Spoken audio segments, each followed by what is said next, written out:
J'aimerais dans cette matinée aujourd'hui, frères et sœurs, de vous parler d'un thème que j'ai sur mon cœur, sur le cri. De sorte que certains cris deviennent, aux oreilles de Dieu, un véritable langage. Il peut y avoir des cris de mécontentement, comme dit l'apôtre Jacques. Les moissonneurs crient et leur cri est parvenu aux oreilles de Dieu. Il peut y avoir également les cris de la peur. Rappelez-vous les apôtres dans la barque, le jour de cette tempête terrible qui était en train de faire rage sur le lac de Galilée. Et quand Jésus est apparu au milieu de la mer, marchant sur les eaux, les apôtres ont été pris de panique et ils ont poussé des cris. Il peut y avoir également des cris de joie. On se rend compte quand ils ont commencé à poser les premières pierres du temple à Jérusalem, ça a été une explosion de joie dans Jérusalem, de sorte qu'on n'arrivait plus à distinguer les cris et les pleurs tellement c'était merveilleux. Il y a aussi malheureusement les cris de souffrance, les cris de maladie, les cris de souffrance morale quand les parents qui suivent Jésus-Christ et des enfants qui veulent suivre le monde, ce sont des cris aussi de désespoir quand on perd un être cher. Oui, en ce jour où Jésus entrait dans cette ville célèbre d'Israël, des hommes, des femmes étaient venus à sa rencontre. Une jeune fille venait juste de mourir, la fille de Jairus. Et toute la ville était en émoi, tout le monde criait. Quel désespoir! Il y a bien entendu aussi, à l'époque biblique, le cri que poussaient les soldats. Et ce cri, notamment celui qui venait des sentinelles, c'était « Alarme !» Et là, ça avait toute une signification. Ça avait pour objectif de réveiller toute la garnison qui était plus ou moins endormie, et chacun devait courir sur ses armes pour se défendre. Je vais donc lire pour vous ces versets qui vont nous confirmer cette vérité. Tout d'abord dans le livre du prophète Ézéchiel. Au chapitre 33, nous lisons les mots qui suivent, verset 6. « Si la sentinelle voit venir l'épée, autrement dit la guerre, et qu'elle ne sonne pas de la trompette, si le peuple n'est pas averti, et que l'épée vienne enlever à quelques-uns la vie, celui qui périra à cause de son péché, mais moi je redemanderai son sang à la sentinelle parce qu'elle ne l'a pas prévenu. » Et Dieu conclut en disant, « Et toi, fils de l'homme, il s'adresse à son prophète, toi, je t'ai établi comme sentinelle sur toute la maison d'Israël. Tu dois écouter la parole qui sort de ma bouche et les avertir de ma part. » Et puis, une seconde lecture que nous ferons dans le livre du prophète Ésaïe, chapitre 53, verset 10. Et là, nous allons contempler un triste spectacle que Dieu donne par la bouche de ce saint prophète. Verset 10, un reproche que Dieu fait à son peuple. Et il dit, « Les gardiens d'Israël sont tous aveugles, sans intelligence. Ils sont tous comme des chiens muets, incapables d'aboyer. Ils ont des rêveries, ils se tiennent couchés, ils aiment à sommeiller. Ce sont des chiens voraces, insatiables. Ce sont des bergers qui ne savent rien comprendre. Tous suivent leur propre voie et chacun son propre intérêt. » Étrange et curieuse prophétie, frères et sœurs, de la part de ces deux hommes de Dieu que sont le prophète Ézéchiel et le prophète Isaïe.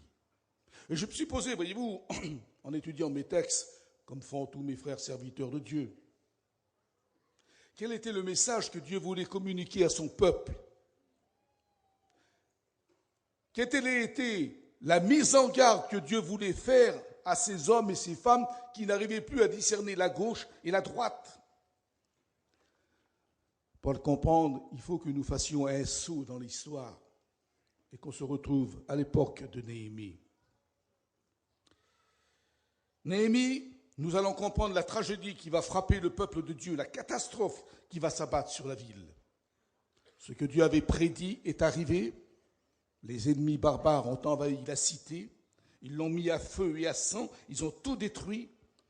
Tout n'était que ruine. Pire encore que la cité. Il est dit que les prophètes étaient en train de conspirer contre Dieu. Ils étaient devenus, dit Dieu, cupides. Amour de l'argent. Les sacrificateurs, Dieu dit, ils sont en train de violer la loi. Ils profanent les sanctuaires de Dieu. Et les chefs, ils sont comme des loups cruels qui déchirent leur proie. Mon Dieu, sur le plan spirituel, c'était la catastrophe. Jamais, depuis qu'Israël était dans ce bas monde, jamais l'état déplorable spirituel du peuple de Dieu avait atteint un tel sommet. On est en train de rêver quand on découvre toutes ces prophéties de l'Ancien Testament. Lui, le peuple de Dieu, le peuple choisi, était vraiment tombé dans la disgrâce. Et Dieu dit, je cherche un homme pour aller rebâtir les murailles de Jérusalem qui se sont écroulées, effondrées. Et Dieu dit, je n'en trouve pas. Il faudra attendre 150 ans avant qu'un homme ait le courage de quitter la capitale Souse et venir jusqu'à Jérusalem. Un voyage qui nécessite 1700 km à vol d'oiseau. Oh, bien sûr, aujourd'hui, on sourit avec les moyens ultramodernes que nous possédons. Avec un jet, on en a pour 1h30. Mais à l'époque biblique, tout était fait à pied ou à dos de chameau ou au dos de petit âne. Ce qui veut dire, quand vous lisez le prophète, qu'est-ce qu'il dit? Ils ont mis pratiquement 5 mois pour faire la route. Eh oui, les routes d'aujourd'hui, on rit par rapport à ce que ces hommes ont connu, mais à ce moment-là, vous vous rendez compte, 5 mois de voyage par mont et par veau. Quelle souffrance! Et quand ils arrivent, s'offre à leurs yeux, frères et sœurs, un triste spectacle, une ville fantôme. La ville sainte de Jérusalem n'est plus que ruine fumante. Le temple de Dieu n'existe plus. Tout a été détruit. Les bons sacrificateurs, comme les bons prophètes, ont été massacrés à l'intérieur du sanctuaire de Dieu. Et peut-être encore plus, les ennemis qui ont fait ça sont en train encore d'entourer la ville et ils sont en train d'épier ce que Néhémie va faire. Alors celui-ci demande à ce que toutes les sentinelles soient sur les ruines des murailles afin de prévenir s'il y a un conflit, s'il y a quelque chose. Et alors que tout le monde s'assoupit, tout le monde est harassé de fatigue, voilà que tout à coup dans la nuit, une des sentinelles crie « Alarme !» Et à ce cri, comme je vous l'ai dit, toute l'armée d'Israël qui était venue pour rebâtir les villes se lève comme un seul homme, court sur leurs armes et ils se précipitent et ils prennent les armes pour combattre l'ennemi. Et l'ennemi ne s'approche pas, curieusement. Il les épie, il les observe. Ils essayent de trouver le chemin, si vous voulez, où il y aura la fragilité, où il y aura l'échec. Et qu'est-ce que va ordonner Néhémie devant une telle situation? Eh bien, il va ordonner à ses soldats d'avoir d'une main une truelle pour bâtir et de l'autre main une épée prête à se battre. Seigneur, quels les hommes prêts, quels les hommes décidés. Vous ne vous rendez pas compte? Entourés d'ennemis qui veulent la mort de tout le peuple de Dieu, et ils doivent rebâtir ce mur. Et ils le bâtissent d'une seule main, tenant de l'autre main une arme prête à se défendre. Ce qui veut dire que la sentinelle avait donné le cri qu'il fallait et le peuple avait répondu à ce cri. Vous voyez, il arrive parfois que les chrétiens sont un petit peu désemparés devant l'adversité, devant les attaques que l'ennemi nous fait. Il ne faut pas oublier, frères et sœurs, que nous sommes environnés d'une nuée de gens qui ne sont pas les amis des enfants de Dieu, notamment le prince de ce monde qui fait une guerre acharnée à l'église de Jésus-Christ. Et vous pouvez remarquer que le combat devient de plus en plus acharné, de plus en plus difficile. Beaucoup, malheureusement, perdent en route cette foi terrible qui était en leur cœur. Et aujourd'hui, bien des gens, ils sont désemparés devant toutes ces épreuves que l'ennemi leur met devant eux. Béni soit Dieu pour les sentinelles qui crient le message de Dieu, que le peuple de Dieu doit être prêt pour le grand événement qui va bientôt venir sur notre planète Terre. Nous en dirons quelques mots tout à l'heure, celle de l'enlèvement des chrétiens. Vous voyez, à ce cri que faisait la sentinelle quand elle criait « alarme », ça voulait dire que chacun savait ce que ça signifiait. En se levant, on essayait de garder sa vie parce que c'était un combat à mort qu'il y avait. Autrement dit, en allant au combat, on préservait sa vie. On préservait sa liberté, celle de sa femme et de ses enfants, alors qu'ils auraient été vendus comme esclaves. Et encore, bien entendu, la perte de tous ses biens. Alors, vous pensez que si on faisait attention aux cris de la sentinelle, quand une sentinelle avait été nommée par l'homme de Dieu, on y prenait garde et on l'écoutait attentivement dès qu'elle prononçait le cri, parce que depuis de hauteur des murailles, elle pouvait voir au loin les ennemis qui venaient. Et ceux qui dormaient dans les foyers ne le voyaient pas toujours. De sorte que je voudrais comparer ces sentinelles à tous nos serviteurs de Dieu que nous avons dans notre mission, qui ont ce rôle de prévenir notre peuple des dangers spirituels qui menacent l'Église de Jésus-Christ. Et jamais Satan n'a été aussi actif qu'il l'est de nos jours.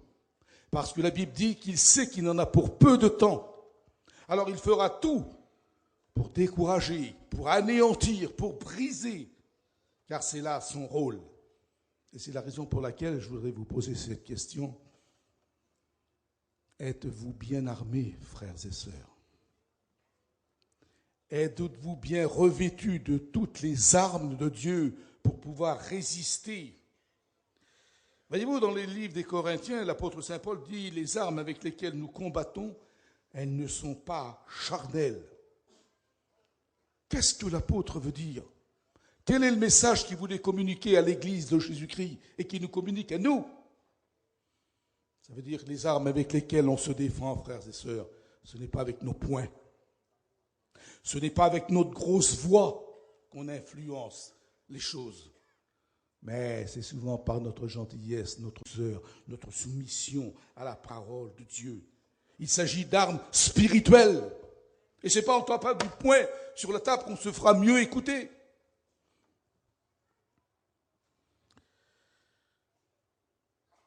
L'apôtre Saint Paul écrivait aux chrétiens de Rome, « Revêtons-nous des armes de la lumière. » Maintenant, nous savons à quoi nous en tenir.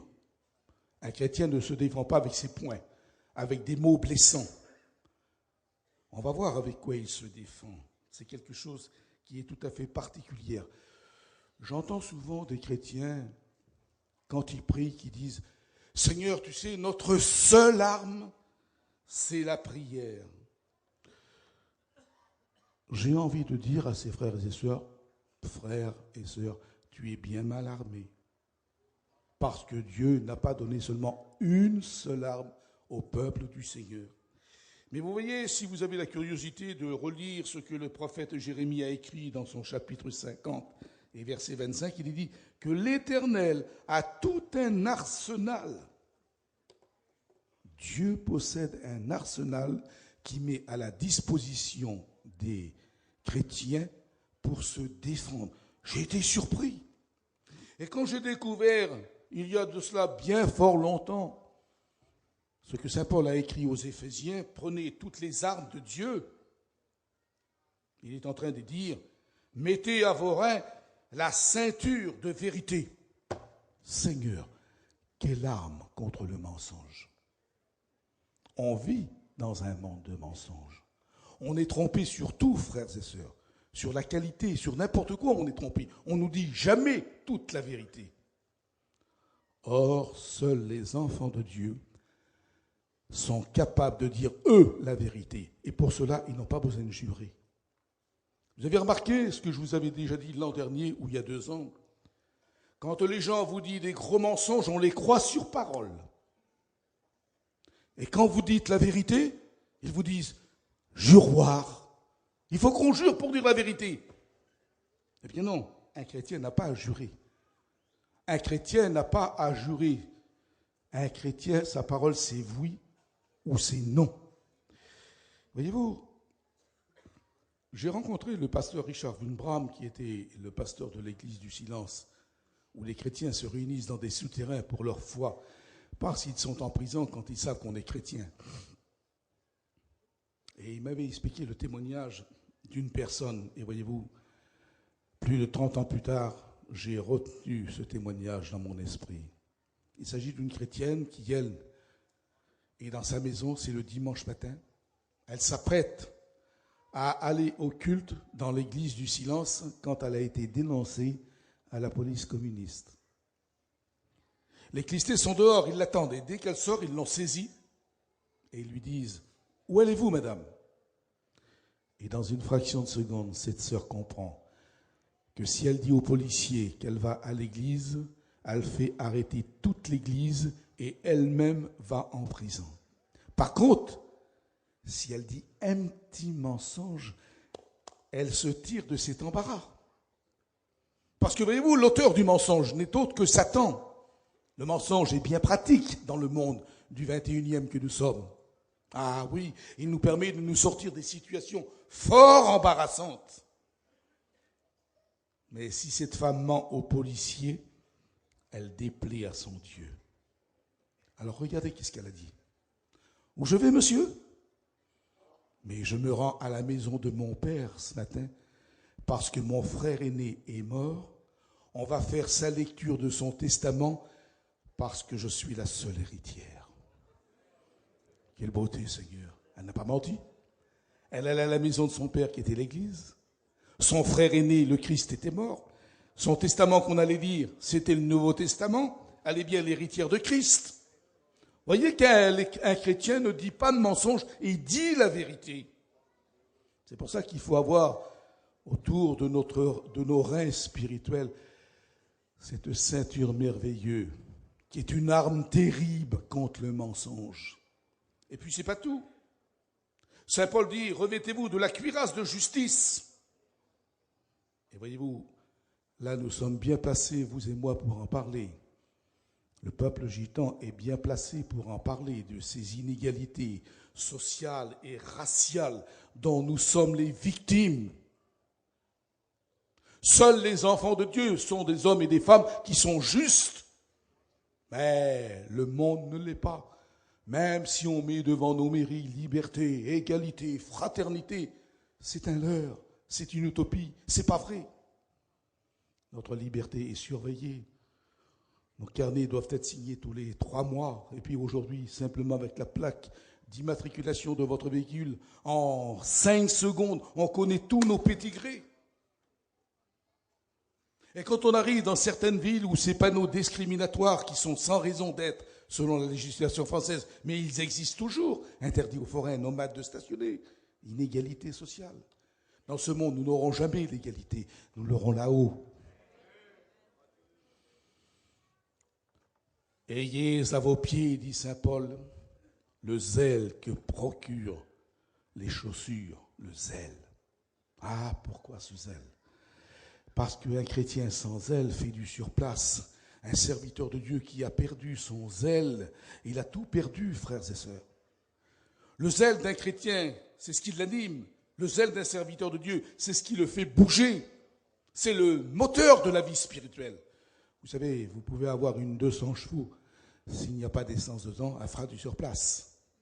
Vous pouvez avoir toutes les qualités requises. Mais si vous avez perdu votre zèle, vous n'êtes plus rien du tout. Vous êtes qu'un airain qui résonne, une cymbale qui retentit. Or, les enfants de Dieu, les véritables, sont remplis de ce zèle qui nous dévore. Voyez-vous, je n'aime pas parler de moi. Ça peut paraître prétentieux, mais Dieu qui est témoin sait que c'est la vérité, et ça ne l'est pas. Je prêche la parole de Dieu depuis 51 ans. J'ai donné ma première prédication dans le début des années 60. Et je puis l'affirmer aujourd'hui devant tout mon peuple qui me regarde. Je n'ai pas perdu mon zèle pour Dieu. Je continue à étudier ma Bible des heures et des heures par jour. Je sillonne toute l'Europe pour prêcher la parole de Dieu. Voyez-vous, on en va entraîner encore avec Maï tout un séminaire de 100 personnes en Turquie, ensuite en Israël, ensuite en Albanie et partout. Et quelquefois, une de mes filles, qui est la plus âgée, Déborah, qui va avoir 52 ans, elle est très affectueuse, cette fille-là. Quelquefois, elle vient me trouver encore dans mon lit le matin. Elle est grand-mère et puis tout. Et puis un jour, alors que je la tenais comme ça dans mes bras, elle m'a murmuré dans les oreilles. Mon père, maintenant reste un petit peu avec nous. T'en as assez fait. Et puis elle a dit le mot qu'il ne fallait pas. Elle a dit, maintenant t'es vieux. Et je lui ai dit, ma fille, puis je l'ai embrassée tendrement en la serrant fort. Je dis, ton père, il est comme le vin Bordeaux. Plus il vieillit, meilleur il est. Il n'y a pas de retraite pour les serviteurs de Dieu. Bien sûr que je ne vais pas me mettre avec un étudiant qui a 20 ans, il a beaucoup plus de force que moi. Mais il ne me fera pas la pige pour le zèle, j'en ai autant que lui. Parce que je sers mon Dieu. Alléluia.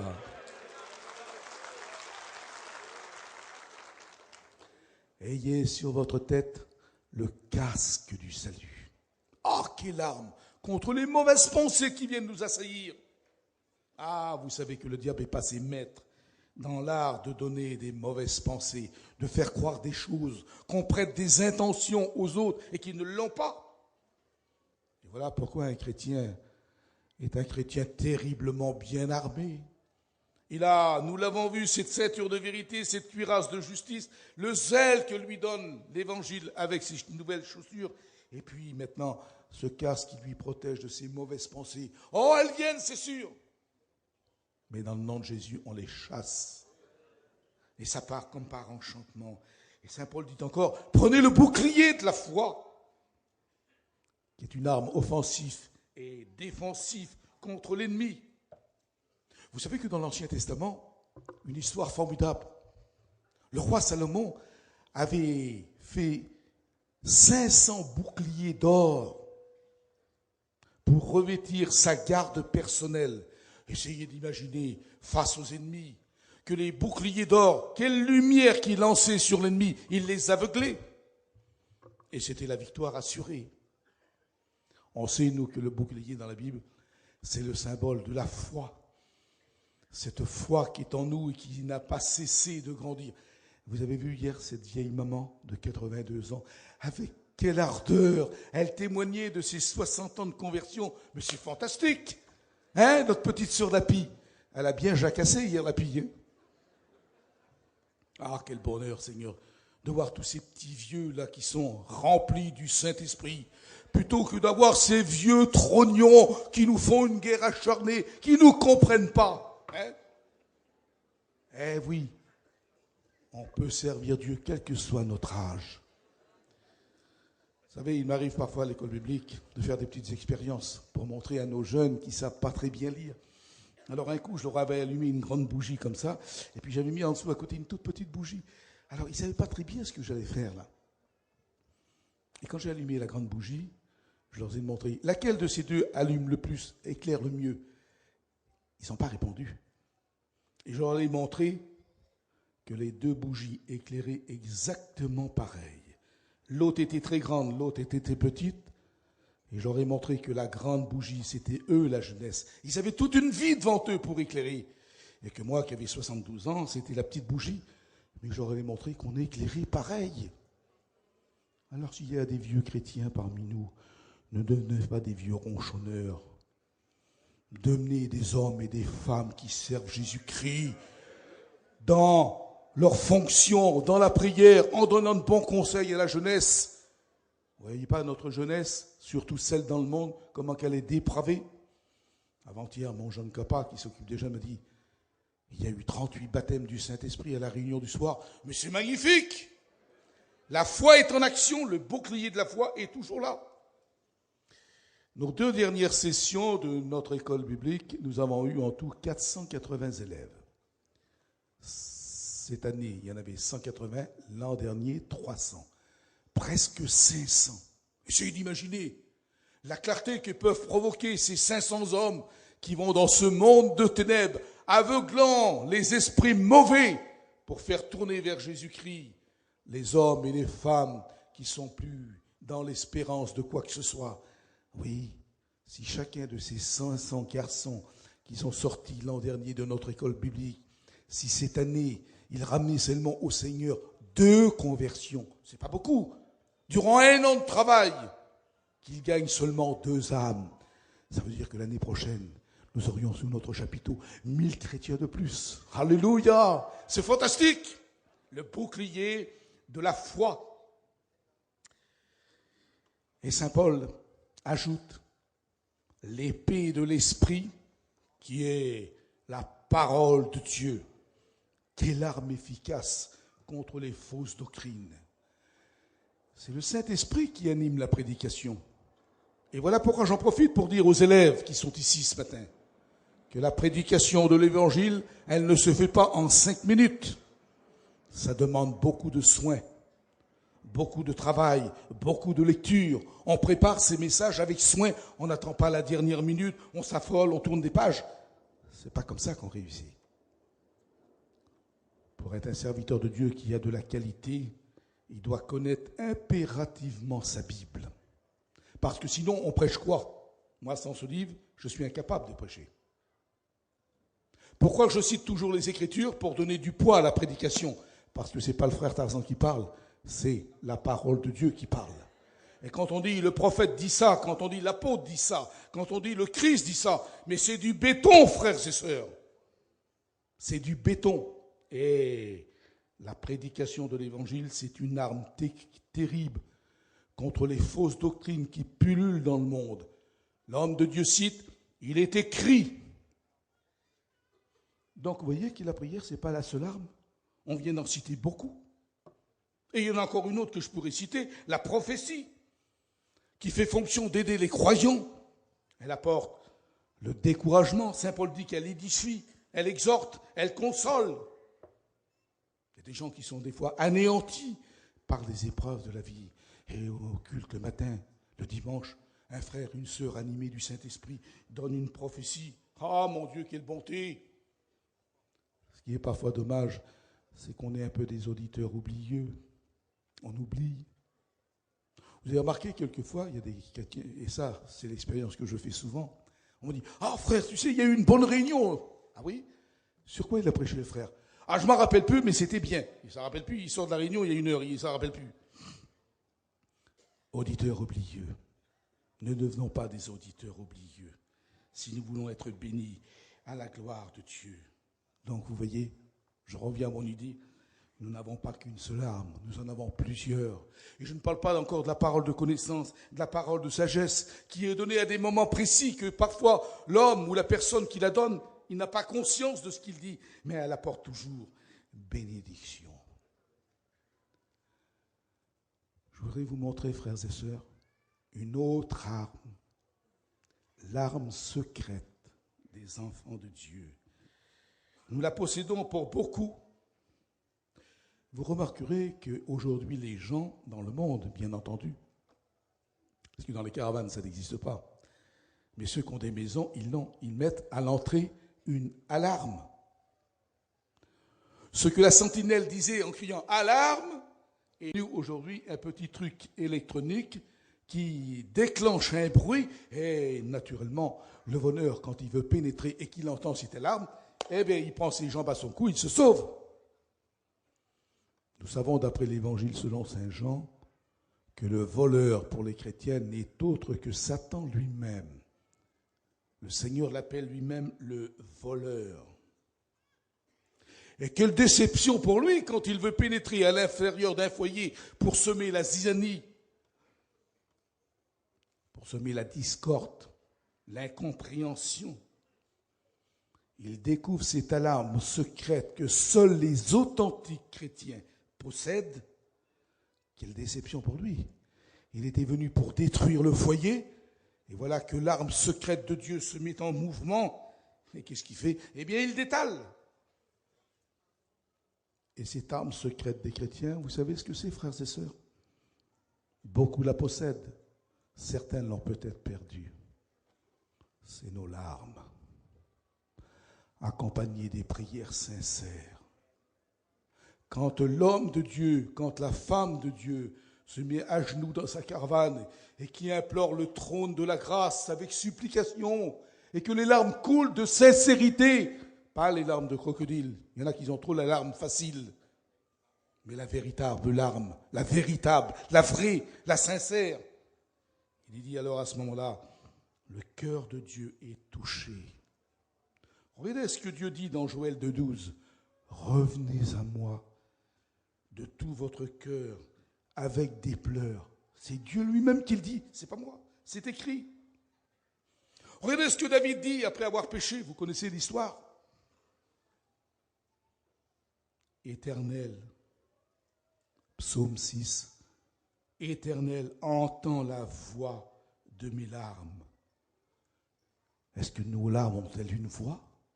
Est-ce que nos larmes ont un langage? La réponse est oui.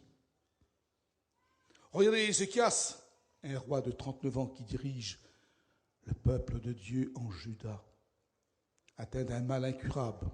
Le prophète Isaïe lui a dit, donne des ordres à ta maison, tu vas mourir. Est-ce que vous vous rendez compte? Dans l'état psychologique que devait se trouver à ce moment-là ce jeune roi, 39 ans, on est en pleine force, en pleine santé, on est à la moitié de sa vie. Et le prophète lui annonce qu'il va mourir. Le roi, sa majesté, se jette de son trône au pied de son lit, prie.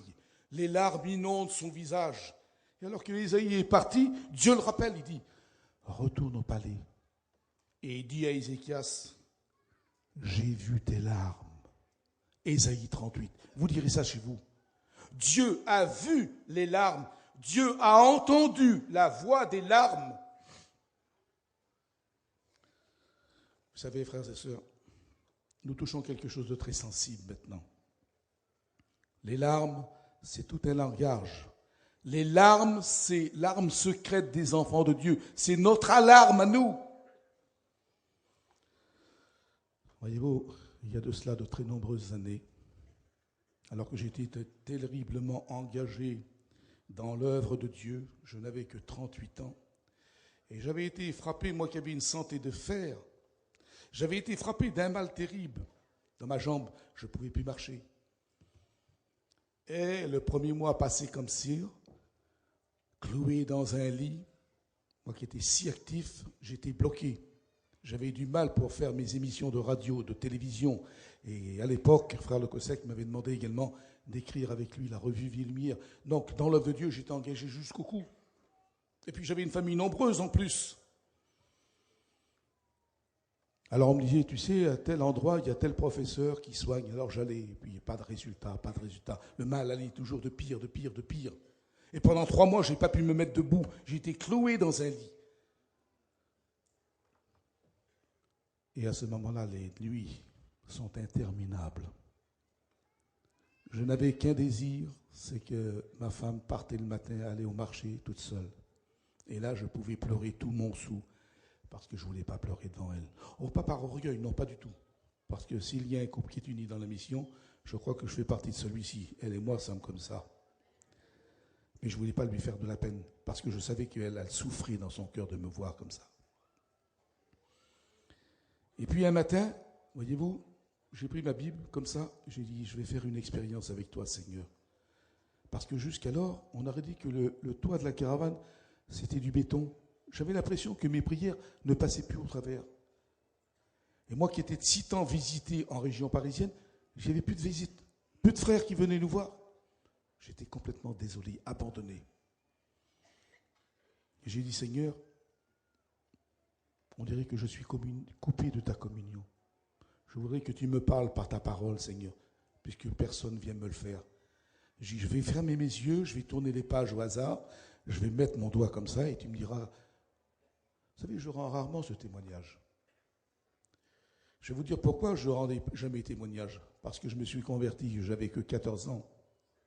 J'ai été baptisé, j'avais que 14 ans.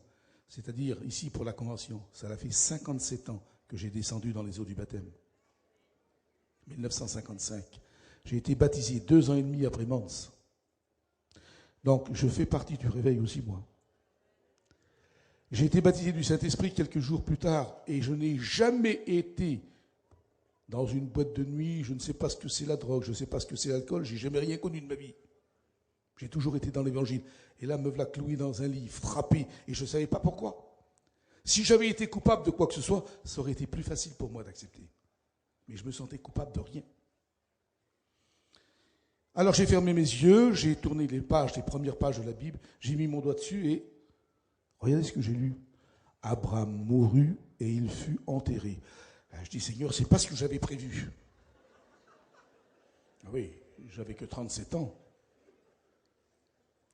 J'ai refait une seconde expérience. J'ai refermé mes yeux, j'ai tourné les pages de la Bible, j'ai mis mon doigt dessus, et là, j'ai tombé sur le livre de Josué. Josué mourut à l'âge de 110 ans. Seigneur, c'est pas possible. Les 2 premiers textes me parlaient que de mort. Alors, j'ai agi un petit peu par ruse. Regardez ce que j'ai fait. Étant donné, comme tous les serviteurs de Dieu, je connais ma Bible, je n'ai pas besoin de onglet, je sais où se trouve chaque livre de l'Écriture sainte. Et je me suis dit, Tarzan, si tu prends le milieu de la Bible, tu vas tomber dans les psaumes.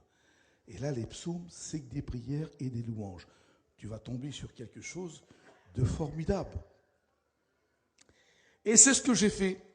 J'ai fermé les yeux, j'ai tourné les pages de l'Écriture, j'ai tombé effectivement dans le livre des psaumes, j'ai tombé sur le psaume 88, et d'ailleurs je vais vous en dire quelques versets. C'était tellement réjouissant pour moi, tout au moins jusqu'au début. Et regardez ce qu'il est écrit. Ah, que ma prière, Seigneur, parvienne en ta présence. Ah oui, je sais, Seigneur. Prête l'oreille à mes supplications. Oui, Seigneur, je dis. Car mon âme est rassasiée de maux. Ah oui, tout là, ça marchait bien. Et c'est là où ça se corse. La fin du verset dit, ma vie s'approche du séjour des morts. Je suis mis au rang de ceux qui descendent dans la fosse, et je suis comme un homme qui n'a plus de force. Je suis étendu parmi les morts. Le désespoir. Voyez-vous, ce qu'on dit ce matin sous une forme de détente, je le faisais tellement sincère que toute ma Bible, Seigneur, était inondée de mes pleurs, de mes larmes. Les pages étaient collées, tellement je pleurais, tellement j'étais sincère. Et je dis, bien Seigneur, écoute, je vais faire la dernière tentative. Et si c'est ça ta volonté, je suis pris. Et c'est là que j'ai tombé sur le même texte d'Ézéchias, Ésaïe 38. Vous savez, frères et sœurs, il est dit dans les commandements, tu ne feras pas de faux témoignages. J'aurais trop peur de mon Dieu de vous dire quelque chose, un demi-centimètre qui ne soit pas vrai. Et le chapitre en question disait, donne des ordres à ta maison car tu vas mourir. Ésaïe 38. C'est ce que j'ai fait. J'ai pris mon cahier et j'ai écrit toutes mes volontés pour ma femme pour savoir comment donner des instructions pour nos enfants. Nous sommes père et mère de 12 enfants, comme vous le savez. Et puis, après cette lettre, je me suis endormi. Ce que je ne faisais pas depuis 90 jours. Je ne pouvais pas trouver le sommeil. La souffrance était tellement grande. Et puis mes garçons étaient trop petits à l'époque. Jérémie était trop petit à l'époque. Ah oui, nous sommes en 78. Vous voyez, il avait 5-6 ans, le petit. Et puis je me suis endormi. Et peut-être 1 heure ou 1 heure et demie après environ, je me suis réveillé. Et j'ai eu l'idée de me lever. Je savais que c'était impossible, mais là, poussé comme par une force mystérieuse, et j'ai commencé à marcher dans mon camping. Seigneur, les larmes qui coulaient comme ça, j'arrêtais plus de pleurer. C'était une madeleine. Vous savez, je ne suis pas un pleureur normalement, moi. Hein. Les frères qui me connaissent intimement savent. Je suis hypersensible, mais j'ai souvent les yeux secs. C'est à l'intérieur que je pleure souvent. Mais là, j'arrivais à me retenir. quand j'ai entendu la voiture qui arrivait chez nous, c'était la croix qui est rentrée. Seigneur Barodével. Je me suis assis sur mon lit. Elle est entrée. Je lui ai dit, bébé, oui, c'est comme ça que j'appelle quand on est bien mariés tous les deux. J'ai une surprise pour toi. Et je me suis levé vers elle. J'ai marché à sa rencontre et je l'ai pris dans mes bras. Je l'ai serré fort, fort, fort. Puis tous les petits étaient autour, tout le monde pleurait. Ça a été une merveille. L'arme secrète du chrétien venait d'être en action et Dieu, depuis son ciel de gloire, venait de donner la guérison à son serviteur. Ce que les éminents professeurs de France n'avaient pas pu, le Dieu du ciel l'avait fait. Ah, quelle arme, Seigneur! Quelle arme que sont nos armes spirituelles! Les larmes que Dieu voit, que Dieu entend, c'est un véritable langage que Dieu comprend. C'est pour ça que je voudrais dire à mes frères pasteurs qui sont là, à mes frères pasteurs qui passent dans le tourment, qui n'ont pas la chance d'avoir des enfants qui sont chrétiens, qui sont sauvés, qui marchent bien, qui passent le 3/4 de la nuit au carreau pour voir si la voiture des enfants est venue. Je bénis Dieu que ça n'a jamais été mon cas. Tous mes fils sont des chrétiens fidèles. Mes filles se sont mariées avec des serviteurs de Dieu. S'il y a un homme comblé dans la mission, je crois que je suis celui-ci, frères et sœurs. On ne repart par mes mérites. Moi, je ne mérite rien. Mais Dieu nous a fait la grâce de préserver notre famille. Mais peut-être s'il y a des frères qui sont dans ce cas, je voudrais vous citer ce psaume qui vous va comme un camp, le psaume 126, verset 5. Il est dit que ceux qui sèment la parole en pleurant, vous voyez les larmes, il est encore question des larmes, il dit, ils moissonneront avec chant d'allégresse quand le Seigneur viendra. Et puis je voudrais avoir aussi une pensée pour tous ceux et celles qui ont perdu un être cher. Quelle souffrance, que de larmes versées, que d'incompréhension. Ou encore à tous mes frères serviteurs de Dieu qui sont atteints d'un certain mal, que ça les contraint, que ça les freine dans leur action spirituelle. Prenez courage, chers frères. Dieu ne vous a pas abandonné, certainement. Mais Dieu voit vos larmes et il peut intervenir au moment où il le juge opportun. Dieu est souverain. Il fait ce qu'il veut. Et c'est pour ça que je voudrais dissiper une certaine confusion qu'il y a concernant justement la prière. On entend souvent que les chrétiens disent, tu sais, la prière, mon frère, c'est, comme dit la Bible, elle fait mouvoir le bras de Dieu. Ben, ce texte n'existe pas dans la Bible. Vous ne trouverez pas le texte où il dit que la prière fait mouvoir le bras de Dieu, parce que Dieu est souverain.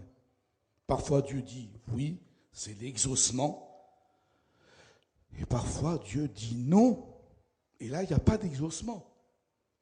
Alors je sais bien qu'en tant que chrétien, en tant qu'homme, on se révolte un petit peu, mais pourquoi, Seigneur, je ne suis pas exaucé? Pourquoi il y a tant de prières qui ne sont pas exaucées dans notre milieu chrétien? L'apôtre Jacques, qui est le frère de Jésus dans la chair, c'est lui qui répond à la question, c'est pas moi. Vous priez, dit-il, et Dieu dit, moi je n'écoute pas, parce que vous demandez mal, dans le but de satisfaire vos passions. C'est écrit, noir sur blanc. Alors, afin de ne pas se tromper, frères et sœurs, afin de ne pas partir de cette convention sur des mauvais objectifs, disons que Dieu écoute la prière, mais pas toutes les prières, on vient de le voir. Il y a des prières qui sont faites dans le but de satisfaire nos passions, nos ambitions.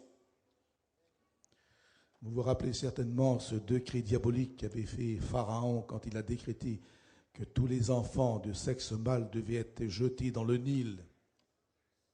La mère de Moïse qui attendait ce bébé, mais à l'époque, on ne pouvait pas savoir si c'était une fille ou un garçon. Aujourd'hui, on le sait, mais pas à cette époque. Et quand on est attente de son événement, certainement qu'elle a demandé à Dieu, comme faisaient toutes les mamans juives, Seigneur, fais que ça soit un garçon. D'ailleurs, chez nous, les gitans, c'est comme ça. Dès qu'on se marie et qu'on est dans l'attente d'un événement, mon Dieu, pourvu que ce soit un garçon, c'était ma prière, moi. Quand j'étais dans cette attente d'avènement, mon Seigneur, comment contourner les pages de la Bible? Mais comment on ne savait pas que c'était garçon ou fille? Il fallait 2 noms. Alors, j'avais dit au Seigneur, j'étais jeune homme à l'époque, hein. J'avais quoi, 17, 18 ans. J'ai dit, Seigneur, si un jour tu me donnes un petit garçon, le premier, je l'appellerai Ézéchiel. Bon, j'ai pas eu la chance, c'était une fille, je l'appelais Déborah. Et quand Ézéchiel, l'enfant, est né, en 1962, c'était un dimanche, comme la plupart de mes enfants sont tous nés un dimanche. Ah, je dis, Seigneur, vivement lundi. Lundi, la mairie n'était pas ouverte, j'étais déjà devant pour qu'il porte mon nom. Ah, quelle fierté. Bien, voyez-vous, ça aussi, aujourd'hui, on découvre que sur la balance spirituelle, ça l'a penché du mauvais côté. Aujourd'hui, quand il y a un enfant qui va naître, on ne tourne plus des pages de l'Écriture pour l'appeler David, Moïse, Ézéchiel, Jérémie, Daniel ou Habakkuk. On donne tous les noms des feuilletons américains aux enfants. Tous les noms païens, des idolâtres, des hypocrites, des adultères, des drogués. Alors qu'à cette époque-ci, on cherchait les noms bibliques. Oui, les souffrances existent. Et les souffrances existent surtout pour ceux qui prêchent et qui sont malades. C'est pas facile. Je voudrais encourager ces frères en vous disant, ne croyez pas que vous avez fait quelque chose de mal et que vous êtes en train de subir un jugement. Non, pas du tout. Paul n'a pas été exaucé à sa prière. À 3 reprises, il l'a demandé. Dieu lui a dit, ma grâce te suffit. Timothée, l'un des plus grands évangélistes de tous les temps bibliques, était malade de l'estomac et il n'a pas été guéri. Trophime, malgré l'onction d'huile qu'a pratiqué l'apôtre Paul, n'a pas été guéri. Élisée, le prophète, est mort de maladie. Alors ne vous voilez pas la face, ne croyez pas que Dieu vous a abandonné. Nous subissons les vicissitudes de la vie. Mais la Bible dit, si le corps est semé corruptible, il ressuscitera glorieux. Et tous nos disparus qui sont partis, le jour de la rencontre que Dieu décidera, il n'en manquera pas un seul. Donc vous voyez qu'on n'a pas qu'une seule arme, on en a beaucoup. Rappelez-vous, on a tout un arsenal. Et quand Dieu n'exauce pas une prière, c'est parce qu'il est un bon père. Est-ce que vous donnez tout à vos enfants, vous? La réponse est non. Un bébé qui veut des allumettes, on ne lui donne pas. S'il joue avec un couteau ou un rasoir, on lui arrache des mains. L'enfant, il ne comprend pas, il pleure. Et quand il grandit, il a compris que son père l'a préservé. Et voilà pourquoi le prophète Isaïe dit encore, notez bien, chapitre 1er, verset 15, en priant, ne multipliez plus vos prières, car je ne les écoute pas. Il voulait recevoir les bienfaits de Dieu, mais il ne voulait pas suivre la loi de Dieu. Et j'en profite pour ouvrir une très grande parenthèse que j'ai à cœur depuis de très longtemps, frères et sœurs. Soyons conscients de notre privilège que nous avons d'être enfants de Dieu. Soyons conscients de tout l'arsenal que Dieu a mis à notre disposition pour préserver notre vie chrétienne. Maintenant, n'oubliez pas que Jésus-Christ prie pour vous. C'est écrit, Romains 8, 26. Le Christ lui-même prie pour son Église. Le Saint-Esprit prie pour vous aussi. Et vous lirez Hébreux 7, 25. Ils intercèdent par des prières inexprimables en faveur de ceux qui héritent le salut. Dieu, nous l'avons vu, connaît le langage de nos larmes. Nous l'avons vu qu'il a dit à Ézéchias, j'ai vu tes larmes. Et que le psalmiste dit, Seigneur, ne reste pas insensible à mes larmes. Vous vous rappelez la pécheresse qui avait mouillé de ses larmes les pieds de Jésus et qui les avait essuyés avec ses cheveux? Oui. Les larmes sont le langage, les armes secrètes des enfants de Dieu. Maintenant, en ce qui concerne la prière, ne tombons pas dans la déviation. Ne faisons pas de Dieu notre garçon de course. Seigneur, j'ai besoin de ça. Seigneur, donne-moi ceci. Seigneur, redonne-moi cela. Vous ne vous rendez pas compte l'audace que nous avons? On est en train de faire de Dieu un garçon de course. Un peu comme le petit dessin animé, vous avez remarqué? Aladdin et la lampe magique, il frotte sa petite lampe, le génie apparaît et qui va lui donner tous les désirs qu'il veut. Ben, Dieu n'est pas un génie, il n'exauce pas tout ce qu'on veut. Nous l'avons vu tout à l'heure.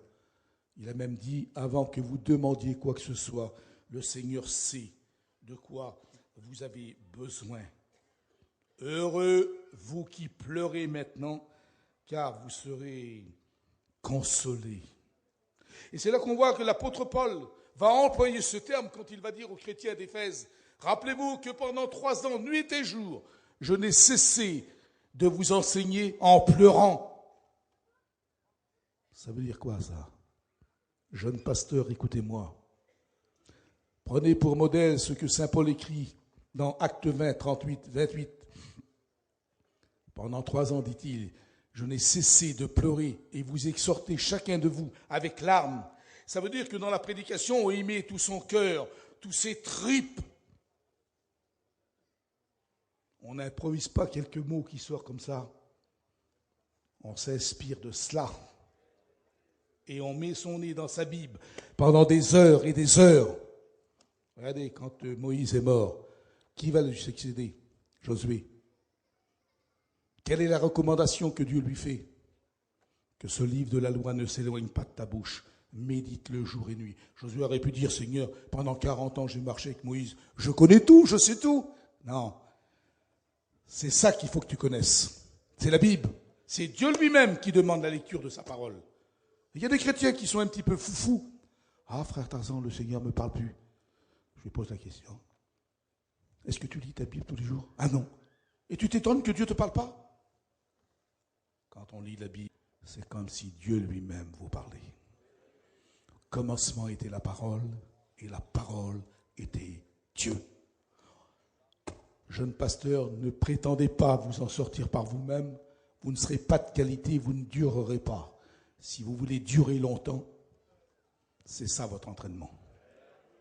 Rien d'autre. Et tant que notre mission sera basée sur l'Écriture, tant qu'on dira « il est écrit, il est écrit, il est écrit », ça sera du béton, frères et sœurs.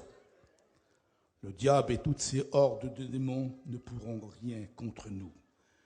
Oui, je vais terminer sur nos larmes, larmes secrètes des chrétiens. La larme que disait la sentinelle, le cri. Notre cri à nous, notre alarme, c'est nos larmes qui coulent de nos yeux quand elles sont sincères et véritables.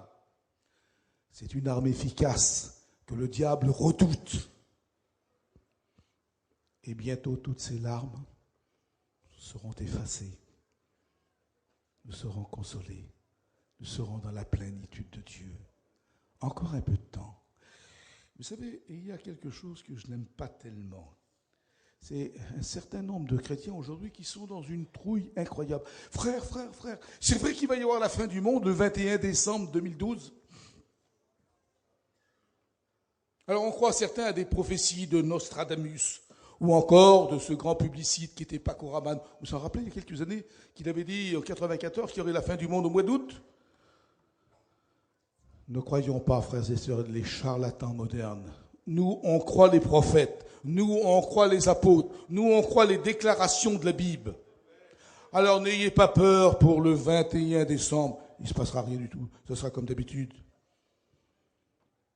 Parce que la fin du monde viendra seulement 1000 ans après l'enlèvement. Alors, on a encore des beaux jours devant nous. Il faut d'abord qu'il y ait l'enlèvement et que le Seigneur installe sur cette terre le millénium qui va durer 10 siècles. Et ensuite viendra la fin du monde. Ce qui veut dire que tous les charlatans modernes se trompent de 1000 ans. Croyons la Bible. Amen, gloire à Dieu.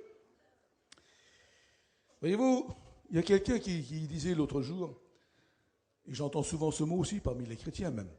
Ah, si le Seigneur tarde un peu, frère. Permettez-moi de vous dire que le Seigneur ne tarde pas. Je ne sais pas où ils ont été péchés ça, que le Seigneur tarde un peu. Si vous prenez l'Écriture sainte, je vais vous citer ce que l'apôtre Saint-Pierre a dit dans sa 2e épître au chapitre 3, verset 9. Le Seigneur ne tarde pas dans l'accomplissement de ce qui est écrit. Il use de patience. Car à l'heure marquée, l'ange, au signal donné, à la voix du Fils de l'homme, le Seigneur descendra du ciel. Alléluia. Non, il ne tarde pas. Et prenez Hébreux 10, 37. Il dit encore que le Seigneur ne tarde pas. Je ne sais pas où ils vont pêcher de telles idées. Mais quand dans la sagesse de Dieu, il aura décidé du jour et de l'heure, alors viendra l'événement que nous attendons tous.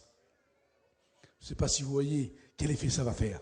Ça peut être un 1er novembre. La Bible dit ni ne connaît ni le jour ni l'heure. C'est possible. Vous allez là-bas avec un bouquet de fleurs pour fleurir la tombe de vos disparus et vous entendrez une voix derrière qui vous dira « qu'est-ce que tu fais là ?» Et c'est lui qui est ressuscité, qui sera là, c'est un chrétien. Alléluia. On partira avec lui dans les airs à la rencontre du Seigneur. Moi, je m'en réserve un, c'est l'apôtre Paul. Je voulais dire, mon brave Paul, si tu savais les nuits que tu nous as fait passer à travailler l'épître aux Corinthiens, notamment sur les questions du mariage, tu n'as pas pu rendre ça plus facile et plus simple. Et sûrement qu'il me dira, bien maintenant, nous avons toute l'éternité pour en parler. Alléluia. Oui, nous attendons cet événement. Dieu bénit ses serviteurs de Dieu. Et je termine en vous citant ce petit témoignage d'un de mes amis personnels, serviteur de Dieu, qui a été à l'hôpital pour la maladie dont vous connaissez le triste résultat qu'il y a dans ce monde. Il était désespéré, il ne faisait que pleurer. Et pendant qu'il était dans cette crise d'angoisse et qu'il était seul sur son lit d'hôpital, voilà que tout à coup la porte elle s'ouvre, une personne entre, une personne de couleur, et elle remarque sur sa table de chevet qu'il y avait sa Bible. Et elle lui dit, quel est ce livre que vous avez là, monsieur ? Et ce serviteur de Dieu, inondé de ses larmes, il dit, oh, ça c'est la Bible. Ah, je connais la Bible. Eh bien, écoutez, je dois aller voir d'autres personnes. Lisez Jean 14. Et sitôt dit ce mot, la personne a sorti, refermé la porte, et le frère a repris sa Bible tout de suite, il a lu, que votre cœur ne se trouble point. Ah, quelle consolation! Quelle consolation! Mais regardez jusqu'à où va le miracle de Dieu. Le lendemain matin, quand le personnel est venu pour pratiquer les soins, il leur a dit, je voudrais voir la personne noire qui est venue hier soir à mon chevet. Personne noire? Il n'y a personne ici? Ah si. Nous avons vu une personne noire qui est venue hier. Mais monsieur, je vous assure que dans tout l'hôpital, nous n'avons pas de personnel qui soit noir. Dieu avait envoyé son ange pour réconforter son serviteur à la gloire de son saint nom. Amen. Elle lui avait montré le texte de la parole de Dieu, que ton cœur ne se trouble pas, car avant d'être entre les mains des hommes, on est entre les mains de Dieu. Alors que ce soit cette convention, la convention des victoires, frères et sœurs, la convention des bénédictions, et si on a des différends avec les uns et les autres, pardonnons-nous réciproquement, et que nos larmes de sincérité soient larmes de la victoire. Seigneur, notre Père Céleste, nous rendons grâce à ton nom, parce que je sais que ta parole ne retourne pas à toi sans produire ses fruits. Bénis en abondance notre peuple ce matin, Seigneur. Bénis tous ces frères, tous ces sœurs qui sont venus, que tu puisses les bénir dans leur foyer, avec leurs femmes, leurs épouses, Seigneur, leurs enfants, leurs petits-enfants, mon Dieu. Tu prends soin de tes agneaux. Oui, encourage-les, bénis-les, mon Dieu. Souviens-toi de tous ceux qui souffrent, de tous ceux qui sont malades, de tous ceux qui sont découragés, mon Père. Que ta bénédiction soit sur eux et que ce matin, ils découvrent que tu es encore le Dieu de la vie, le Dieu de la délivrance. Oh, faites retentir vos prières à Dieu pendant quelques instants, frères et sœurs. Louez-le de tout votre cœur maintenant.